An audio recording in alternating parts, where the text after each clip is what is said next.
코 수술에서 생길 수 있는 부작용 13가지를 알려드립니다. 안녕하세요. 로코코 성형외과입니다. 오늘은 코 수술, 코제 수술 후 발생할 수 있는 부작용에 대해 설명드리겠습니다. 아래 내용은 본원의 수술 동의서에 들어가 있는 내용입니다. 첫 번째, 멍과 붓기. 대부분 1~2주 지속됩니다. 일반적인 코 수술에서 회복기간은 99%에서 2주, 1%에서 4주 이상으로 안내해드립니다. 체질적으로 멍과 붓기가 오래가는 경우가 있고, 이전 수술에서 멍과 붓기가 심하지 않았어도 컨디션에 따라 유난히 오래 지속되는 때도 있습니다. 두 번째, 흉터. 모든 절개 부위에는 흉터가 남게 됩니다. 체질에 따라 그 정도의 차이가 있습니다. 귀연골 채취 부위에도 흉터가 남고 귀의 모양 변형이 있을 수 있습니다. 모든 흉터는 세월이 흐르면서 계속해서 흐려집니다. 수술 후 6개월 이후에 눈에 띄는 흉터가 남아 흉터 성형술로 교정이 되는 경우는 추가 비용 없이 흉터 성형술을 해드리고 있습니다. 세 번째, 감각신경 손상. 대부분의 코 성형 환자에서 발생합니다. 코끝 부위에 무감각, 찌릿한 느낌 등 이상 감각 증상이 생기는데 99%는 1년까지 정상으로 돌아오고 1%에서 이상 감각에 영구적으로 남을 수 있지만 지속적으로 호전됩니다. 이상 감각 증상 때문에 장기적으로 문제된 경우는 아직 한 번도 없었습니다. 네 번째, 혈종. 수술 부위 출혈이 잘 되지 않는 체질에서 수술 후 수술 부위에 피가 고이는 혈종이 생길 수 있으며 필요한 경우 작은 주사기로 간단히 제거해드리고, 혈종이 너무 많은 경우는 콧구멍 안쪽 절개 부위를 조금만 열어서 혈종 제거 및 세척하는 경우도 드물게 있습니다. 혈종 관련해서 염증으로 직접 연결되거나 문제된 경우는 아직 없었으며 주로 수술 전 홍삼, 오메가3, 아스피린, 혈액순환 개선제 등을 드셨던 분들에서 발생합니다. 다섯 번째, 보형물 거부 반응 알러지 증상, 염증. 실리콘 등 보형물 거부 반응이 생길 수 있습니다. 이것은 100% 막는 것이 불가능하며 수술 후 회복 과정이나 이후 살다가 코가 부어오르거나 심하게 붉어지는 등의 이상 증상이 있을 때 빨리 항생제, 소염제를 드시고 푹 쉬어야 합니다. 빠른 항생제 치료와 휴식만으로도 대부분은 정상으로 돌아갑니다.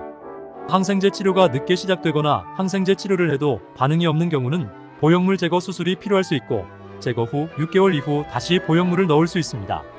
제가 코 수술했던 수천 명의 환자분들 중에서 보형물을 제거했던 경우는 지금까지 제 기억에 3명의 환자가 있었으며 모두 흡연자였습니다.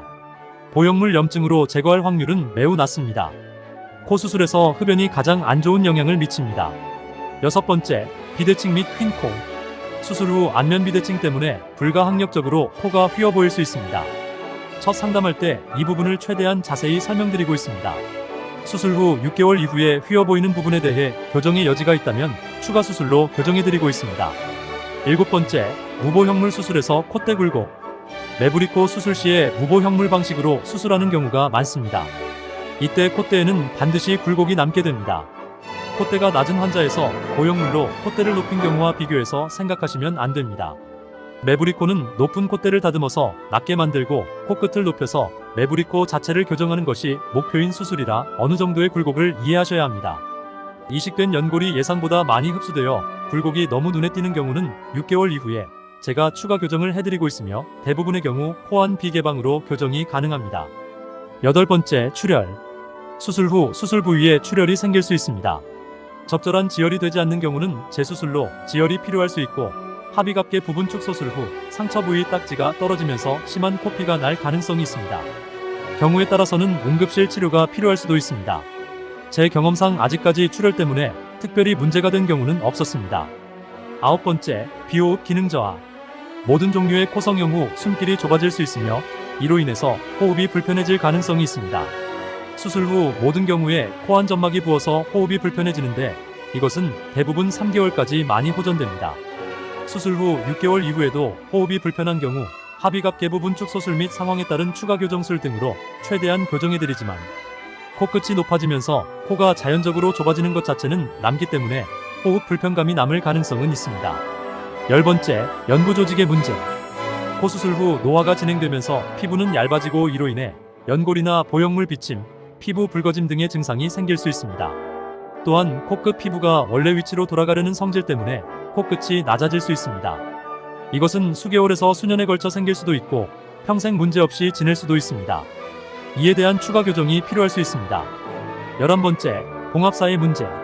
수술 부위 봉합사 제거 후 일부 봉합사가 살 속에 묻혀 남을 수 있습니다. 시간이 지나면서 저절로 노출되어 눈에 보일 수 있습니다.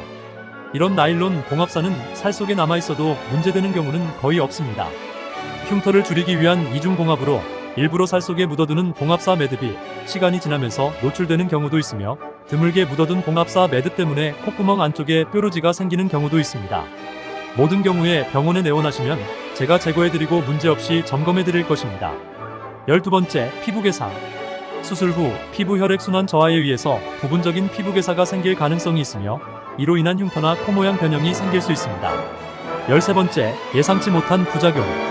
일반적으로 예상하기 힘든 부작용이 생길 가능성이 있으며, 모든 경우에 조금이라도 문제가 생긴다면 제가 책임지고 최선을 다해서 교정해드릴 것입니다. 현대기술이 총집약된 초정밀 기계가 기계를 고쳐도 문제가 생기는 경우가 있습니다. 변수를 가진 인간 의사가 변수를 가진 사람의 얼굴을 바꾸는데 어찌 1년 365일 100% 완벽한 결과라는 것이 있겠습니까?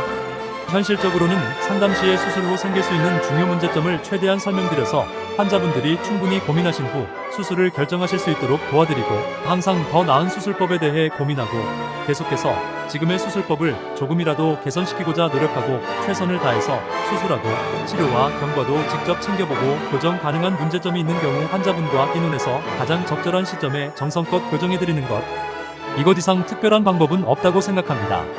수술 자체의 문제로 인한 문제점은 대부분 수술 후 2-3개월 이내에 눈에 보이게 됩니다.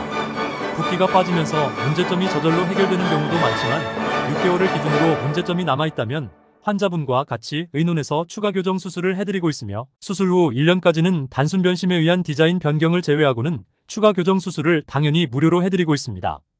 위의 여러가지 내용들을 잘 이해하시고 수술 받으시는 환자분들도 저를 믿고 끝까지 따라와 주신다면 제가 최선을 다해서 가장 좋은 결과를 만들어 드리겠습니다. 수술 후 궁금하신 점이나 불편하신 점이 있으시면 부디 인터넷에 질문해서 일반인들의 답변을 받지 마시고 블로그 댓글에 성함을 남기시고 문의해 주시거나 병원 카카오톡으로 문의해 주세요. 제가 직접 일일이 다 답변 드리고 있습니다. 오직 실력 승부. 결과로 말하는 로코코 성형외과입니다.